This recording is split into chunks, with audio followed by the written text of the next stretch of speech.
Saudara jangan berpikir kalau saudara tidak berbuat dosa berarti saudara akan terselamatkan.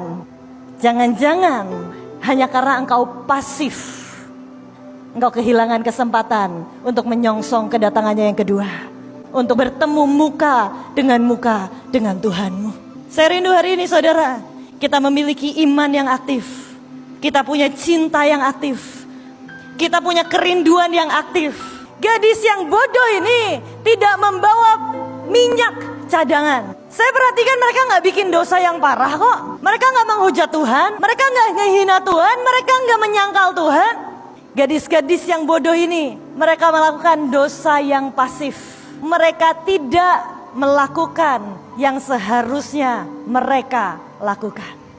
Sebuah kepasifan yang kemudian berakibat sangat fatal dan sangat mengerikan. Untuk menyongsong kedatangan Tuhan yang kedua, bukan hanya dibutuhkan kehadiranmu saja.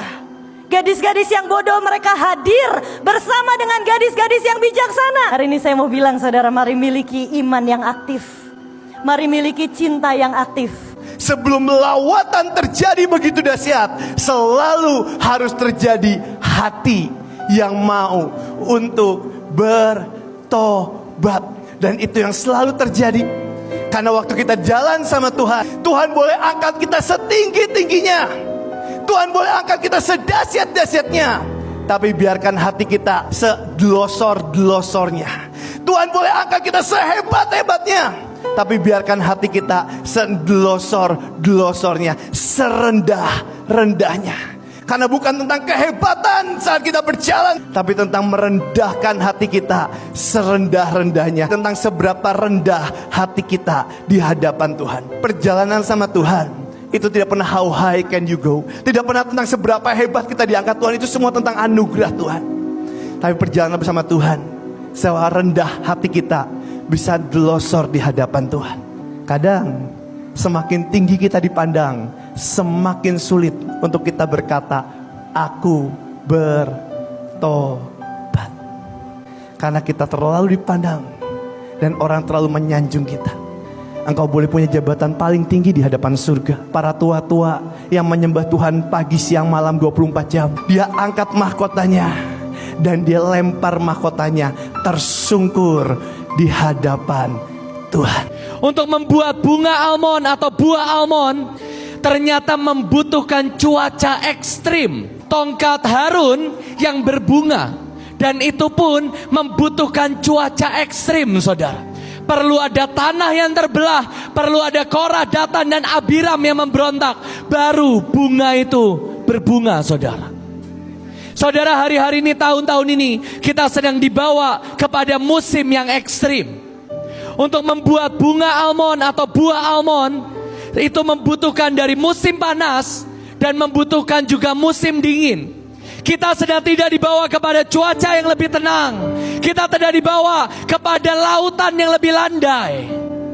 Kita sedang dibawa dari musim panas kepada musim dingin, dari musim kering kepada musim penghujan. Ada cuaca-cuaca ekstrim yang ternyata itu dibutuhkan supaya saudara melahirkan mujizat di akhir zaman, saudara. Karena darah Tuhan, perjanjian darahnya membuat kita menjadi orang-orang yang dilepaskan, dikeluarkan dari setiap lubang yang tidak berair. Saudara, hari ini saya tidak tahu persisnya apa yang membuat engkau ada di lubang yang tidak berair ini. Apa lubang ini? Lubang kekeringan, lubang yang tidak ada airnya, tidak ada kehidupan. Lubang yang gersang, tandus, mandu. Dan dia berkata, dari tempat tahanan Tuhan bebaskan. Bukan sekedar menjadi orang yang merdeka, tapi lebih daripada itu, engkau akan mendapatkan proteksi, perlindungan dari Tuhan yang ajaib. Dia berkata, engkau mesti ke sana. Siapa mereka? Alkitab berkata, hai orang tahanan yang penuh dengan harapan. The people of hope. Orang-orang yang ditawan oleh pengharapan. Orang-orang yang tidak pernah kehilangan pengharapan dalam hidupnya.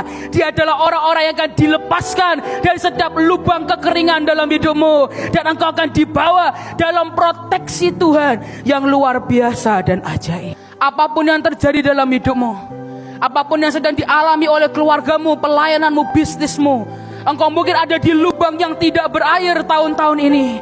Tapi hari ini dia mau berkata, nah, Jangan sampai pengharapanmu menjadi pudar.